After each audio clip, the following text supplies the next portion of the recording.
ঐক্যবদ্ধ থাকার জন্য কারোর বিরুদ্ধে আমাদের কোনো কথা নাই। গণতান্ত্রিক রাজনীতি, যে যার রাজনীতি করবে, কেউ কারো সমাবেশে আপনারা কোনো বাধা দিবেন না। ঐক্যবদ্ধ থাকেন, ঐক্যবদ্ধের কোনো বিকল্প নাই। আমাদের 1,33,000 মহিলার সাথে, মা বোনদের সাথে গত 14 মাসে আমরা চোখে চোখ রেখেছি। আমার ছবি ওনারা নিয়ে গেছেন, ওনাদের মুখের ছবি আমার মনের অন্দরে, আমার লেন্স দিয়ে আমি নিয়ে নিয়েছি।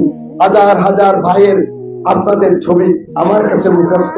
আমি চিনি না একজন মানুষ না এখানে, এত হাজার মানুষ, মনে আমি সবাইকে চিনি। এইভাবে আপনাদের সাথে ছিলাম, আপনাদের সাথে আছি।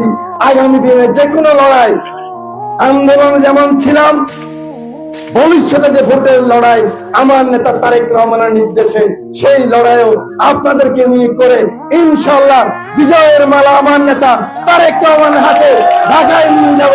এই কথা বলে ঐক্যবদ্ধ থাকার জন্য কারোর বিরুদ্ধে আমাদের কোনো কথা নাই। গণতান্ত্রিক রাজনীতি, যে যার রাজনীতি করবে, কেউ কারো সমাবেশে আপনারা কোনো বাধা দিবেন না। বারবার ওনারা ঢাকায় বলে, অথচ ওনারা আসেন না, আমাদের বিরুদ্ধে কমপ্লেন করে। আপনারা ঐক্যবদ্ধ থাকেন, আমাদের ভিতরে যেন কোন রকম সম্প্রীতি নষ্ট না হয়। এই চৌধুরী বাজার এবং আশেপাশের এবং চররমিজের নেতৃবৃন্দ, আপনারা যারা অনেক কষ্ট করে আজকে এখানে আমাকে আনিয়ে বক্তৃতা করার সুযোগ করে দিয়েছেন, আপনাদেরকে দেখার সুযোগ করে দিয়েছেন, আমার ভাই বোনদেরকে আপনারা যারা উপস্থিত হয়েছেন, সকলকেই আমার নেতা তারেক রহমানের পক্ষ থেকে আরেকবার অভিনন্দন এবং সালাম জানিয়ে বক্তব্য শেষ করছি। আল্লাহ হাফেজ।